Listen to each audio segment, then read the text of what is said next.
The neo-Romanesque parish church of St Lambert is the pride of the town of Immerath. It was recently deconsecrated, however. It's slated to be demolished along with the entire town. Most of the population of 1,000 have already been resettled. The Cathedral of Immerath, as it's known locally, represents something of a last bastion. I'm sad. Once the church is gone, we'll have lost our home completely. This was where we were married, and our parents are buried. Everything happened in the church. It's strange. That's all I can say. It's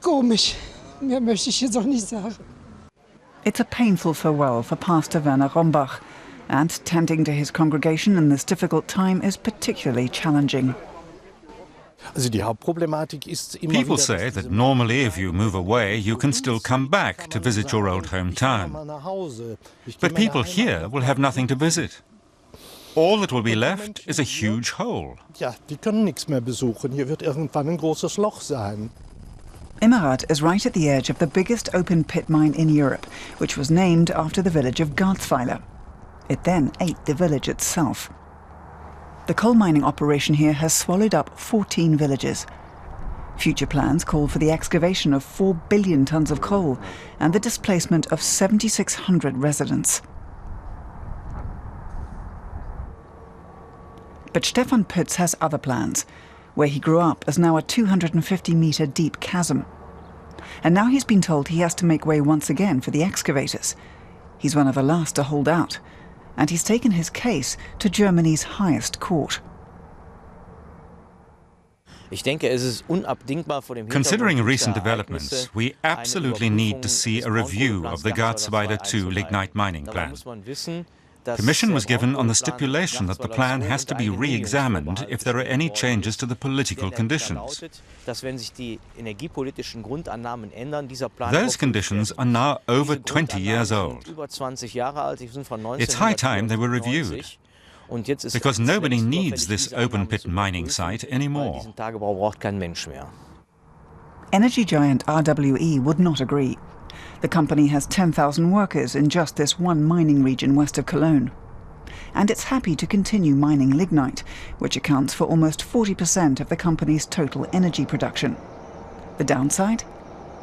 After being in decline for years, Germany's greenhouse gas emissions suddenly started to rise again. But RWE is sticking to its guns. Lignite is an excellent future energy source, and we have one of the best deposits in the world. Our workforce has outstanding expertise, and we have cutting-edge technology, both in the mines and in the power stations. Flexibility of our facilities makes us the ideal domestic partner for expanding renewables.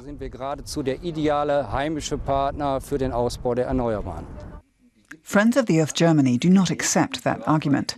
The Düsseldorf branch has brought the case to the Constitutional Court. Lignite, it claims, is destroying both the villages and the environment. Lignite produces the largest proportion of these CO2 emissions. It's the #1 climate killer. If we really mean business with climate protection nationwide and regionally, then we'll have to stop using lignite by the middle of the century.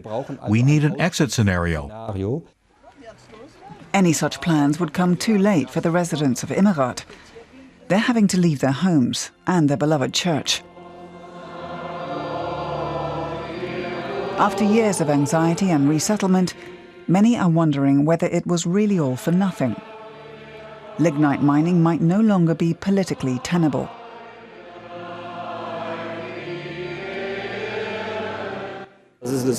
It's disgusting. I eventually met leading local politicians, and we said, we want clarity and unambiguous statements on the future of the open-pit mine.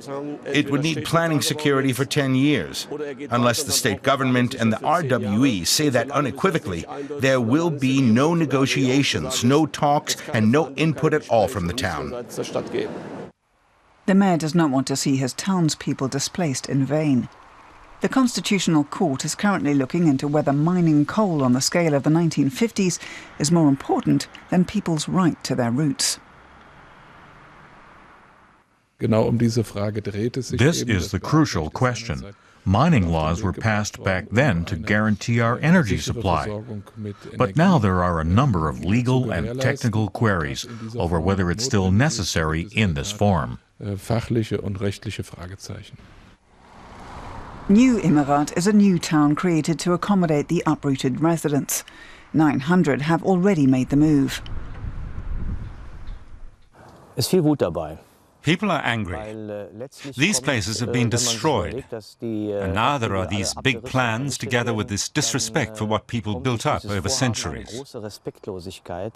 When you see the value created here, and the amount of love and care people put into their homes, and then see them being forced out of these beautiful properties, it makes you angry.